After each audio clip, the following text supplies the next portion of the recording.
Hi everybody and big welcome to a cEDH TV gameplay. Together we're joined by Zack and Memo. Hey guys. Yeah, hey guys, I'm Zack. Ready to rock? Hey guys, I'm Memo. I'm a German cEDH player and I've been before here on the channel for a cool Najila video and I'm happy to be back. Thanks for having me guys. So today I brought Tymna and Tana Hulk, one of my all-time favorite decks. I really love Protean Hulk as a win con. I know it's not like top tier of all win cons, but they got a lot better here with the printing of a certain card called Vivian of the Hunt. We play some recursion spells in form of Noxious Revival, Endurance, Body Launderer and the Body Snatcher, which are also like helping us to multi-Hulk. We're playing some normal Zack outlets like the Visceracy or Carrion Feeder, and also some which are harder to interact with in form of Phyrexian Tower and Greater Gargadon, which are especially good versus counter magic or rule of law environments. All right, this is Kinnan to Infinity and Beyond. I took it, December, Chaos 5, made the top 16 with this deck. Basalt Monolith, we're free from the rail lines. We're gonna get there fast. We're gonna go burr. So I actually really like Sidar, but I don't like Dargo, Pontus. But it's fine because Sidar is like the real star of this deck. You cast him like every 20 games maybe, so he's like really key to the deck. I'm so disappointed. No, but this is just Dargo Storm. You don't have the classic black Dargo cards like Sacrifice, Birth Offering, Technomancer, sorry Connor. Are you trying to make like a do... Dargo for every partner? Admit it. Confess. It's because they're cousins. No. Dargo, what's a bad one? I don't know. Dargo Silas Ren, does that exist already? That sounds very bad. I tried that one. It's worse than it's worse than Rogue Silas, but I am right. He He is trying to play Dargo Collect them all. Yeah, but this deck is cool because you do Academy Rector Zack into Greater Good and just do Greater Good Storming, which is really fun. And then you end up in either Dargo Loop or just Classic Breach, which is kind of unique because like Naya Storm isn't really a thing outside of this deck, in my opinion. And this is really a Storm list, so that's fun. Well, I am playing a Storm list, but Steamer, so not Naya. I'm playing Animar, that is like a creature Stormy deck. Received some updates, it's a really old deck. And with that, let's take a look at some opening hands. Wow, I'm first in Torner in this only land Gemstone Cavern. It just looks so satisfying, right? Look, Basalt, no, all of it, it's just garbage. Instant throwback. Yeah. We got Mana Crypt. We got Colorless. What are we doing with all this Colorless, man? What, Basalt Monolith turn one, everybody just kills it? No, I'm good. Restart. This time we've got 3 lands. Fierce, Swansong. This is trash. Automatic. Bye-bye. All right, we're looking at 6 here. We've got Automatic Heat. Because we can just hardcast this thing. Turn 2, right? Yeah, we can hardcast that turn 2. Let's go. All right, let's go. We're going to put this guy on the bottom of the map. Okay, let's look at the first 7. We're a bit low on mana. If we could use the Lionside Diamond for the finale, this hand would be kind of cracked, not gonna lie. But as of now, we do have 3 mana turn 2 guaranteed, and that doesn't really get us anywhere. The Abolisher is exciting, the Ragavan is interesting. We only have Kinnan to it with Ragavan, so if Kinnan has a blocker, it doesn't really get there. But it's interesting. More mana would be great. Talking about mana, this is more mana. None of it is permanent though. We have a City of Brass, or City of Traitors, and a Spirit Guide. It's a turn 1 Sylvan Library, and Sylvan Library could draw us into gas, but that's really greedy. I don't believe this will actually work. Go to 6. Once again, turn 1 Ragavan. This is a turn 3 win, guaranteed, probably. We did turn 1 land Ragavan, turn 2 Aladrami's Call, turn 3 Rite of Flame, Grim Monolith. Yeah, this is I think this is guaranteed turn 3. Going second, that's decent. We have protection. This is a pretty good hand. I'll bottom the finale because the finale isn't really needed with the Aladrami's Call. But yeah, this should get us there at turn 3. So let's go. We have a combo piece that finds Hulk. We have a tutor for some Zack outlet or other pieces. The pot is very tough for us. We have like 3 proactive decks. In my opinion, we need a very, very early Collector Oof or Rule of Law effect to stop the proactive decks from winning. So we're gonna take a look at the second 7. Okay. Oh, this has potential. Yeah, we have a Zack outlet. We have a turn 2 Dockside who's hopefully gonna be really powerful due to Kinnan and Dargo. We don't have protection, I think I want to keep this. I think we want to be greedy here because the 2 decks in front of us will hopefully drop tons of artifacts. So if we are lucky, we can go turn 1 Sack Outlet and then turn 2 powerful Dockside. Maybe Grand Abolisher plus Pattern of Rebirth to find the Hulk. So yeah, we will keep this. So this is the first 7, and it's not the best. We have a Wild Cantor that will be able to do a turn 2 Animar. And turn 2 Animar is kind of where you want to be at. Well, turn 1 would be better, but, you know, mulliganing towards that could go toward a very low count and hand size. However, the hand also contains a turn 2 Fierce Guardianship. With Animar, we're able to pass turn, tapping out, still being able to interact around the table, then that's safe. Also, this hand has a Generous Patreon, which is card draw, basically turning every creature you cast into draw a card. That's honestly pretty good. And we can get that into play turn 3, which is kind of slow, but we're still having that Fierce Guardianship for protection. So as I could get better hands, this is a hand I'm gonna keep because it's a safe hand. It's gonna be able to pass turn, keeping interaction up. And with that, let's start the match. All right, let's go. Draw a card. Command Tower. Soul Ring. Felwar Stone. And I will pass the turn. Land for turn will be Verdant Catacombs, but I'll fetch. Finding a Taiga, tapping it to cast a Ragavan, and then passing the turn. Let's play a Polluted Delta, pay a life, fetch a Badlands, tap the Badlands for a Viserys here, and then we will also pass the turn. Take my turn, draw a card. That turned amazing. That's exactly. So, Tropical Island, tap that, cost a Finhorn Elf, and pass the turn. Play this Yavimaya Coast. Taking a damage for green and a blue. I'd like to attempt a Kinnan. This taps for blue-green now. Yay.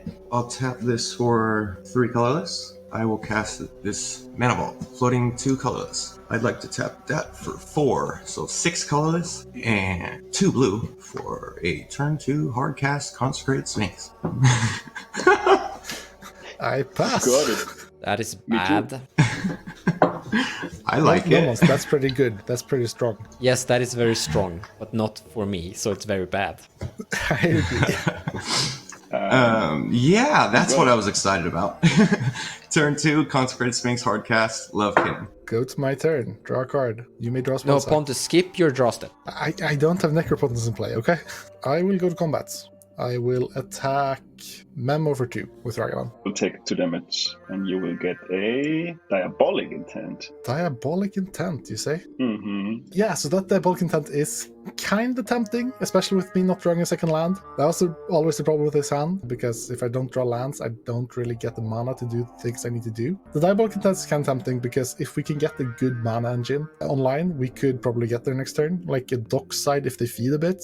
As long as Zack doesn't win, he probably will play around 3 to 4 artifacts, and that Dockside is pretty fed pretty quickly. So tutoring for it is kind of tempting when we get the chance here. The problem is that that's kind of obvious. I don't get the Ragavan trigger next turn, which I might not get anyways, and I can just keep up the mana for Eldarner's Call as well. So I think the right call is to use it, but it can be pretty punishing, especially if they counter my Right of Flame, then I'm just out of the game. So I think I'm gonna take the risk here and cast the Diabolic Intent and hopefully get there next turn. We have to hope that Memo and Zack plays some artifacts at least, or enchantments. I will cast the Diabolic Intent, sacking Ragavan, finding this card and passing turn. I will untap. I will play a Flooded Strand as my land for the turn.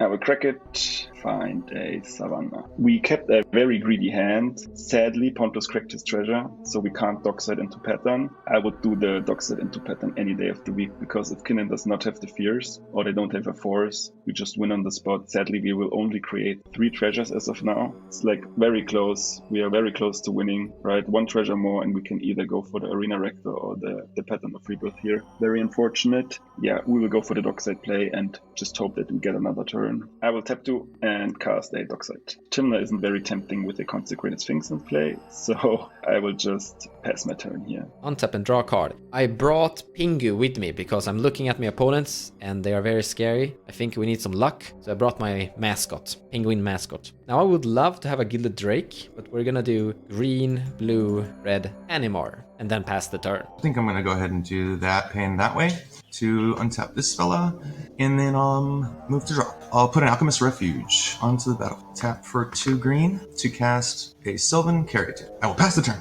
Move to my turn. Land for turn will be a Winds of Teeth. I'm looking at everyone's board state. So we have enormous Kinnan board state. I have pretty decent. We have treasures. You have 2 lands, Pontus. I feel sorry for you. Yes, I feel And a sorry for tutor me as card. well.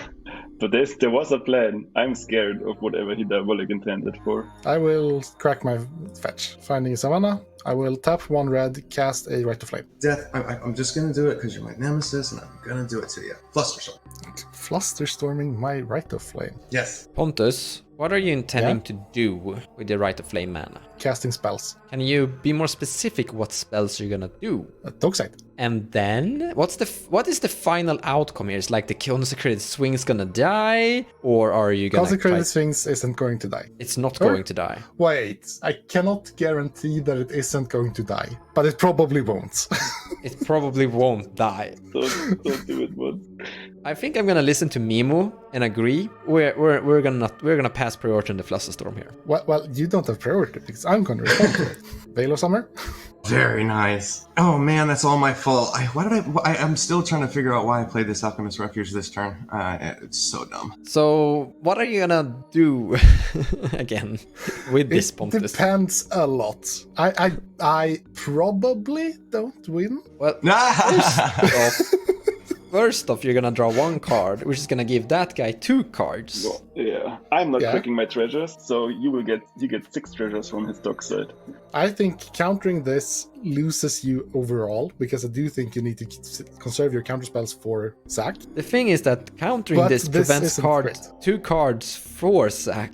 Yeah. And it kills me. But we can't interact with Pontus on the well resolved, right? Most likely. Pontus, by the way, an action that kills you is a bad argument for you to make against me, by the way. If you let this resolve, I could find it removal for the Conk Sphinx. I would cast it if I found it. But you said it was very unlikely that that would happen. Yeah, but it could happen. I'm not saying it won't. I'm just saying it's unlikely. I'm just being completely honest because people are telling me I lie all the time. I am going to Fierce Guardianship the Veil of Summer Mons, here. do you actually have interaction for Zack? He's still going to draw 6 cards before his next turn. You do need to deal with him as well, and I'm not winning here. I have some more stuff. Don't worry, Pontus. I don't believe you, but okay, it's countered. I pass. In your end step, Pontus, I will pay 2 life to cast a Noxious Revival. I will target my Flooded Strand. I will draw the Flooded Strand, crack, and finding the plateau, tap those 2 for a Grand Abolisher. I will tap the Badlands and crack 3 more treasures, Pattern of Reborn to my Dockside Extortionist. See what you did, Mons? Now you lost anyways. He couldn't fierce the I Grand couldn't Abolisher, stop this though. with my Fierce Guardianship anyway, right? Yeah, but I could have dealt with it if you let me try. You were threatening everything in the world, Pontus. I was just trying to play the game. You should have been more specific what you were gonna do. We resolve the Pattern of Rebirth, and usually we just sacrifice the Dockside to get Hulk and then try to multi-Hulk for Felida Guardian and Kiki-Jiki. The problem is that I have the Kiki-Jiki in hand, so we will need to find a way to either kill the table in a different way or get the Kiki-Jiki out of my hand.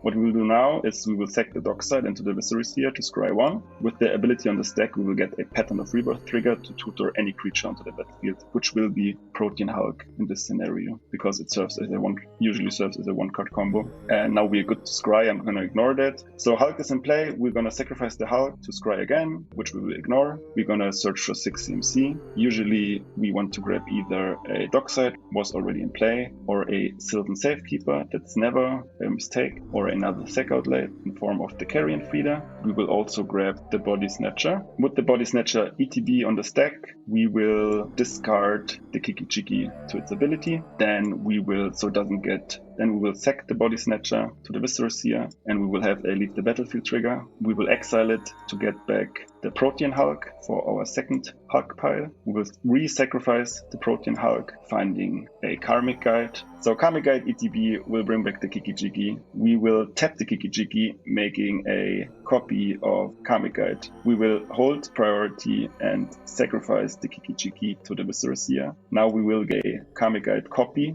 that will ETB and bring back the Kiki-Jiki. Once Kiki-Jiki is back in play, we will tap it again to make another copy, sacrifice it again, hold priority and sacrifice Kiki-Jiki over and over again. And now we made a bunch of Karmic Guide tokens and we move to combat because they all have haste, we can kill the table. GG. I blame Pontus. He should have been more explanatory about what he was going to do. Not sitting there and saying, maybe win. He should sit there and say, I'm gonna save us all. He did not do that. So I had to stop him. When I'm obtuse, I'm a liar.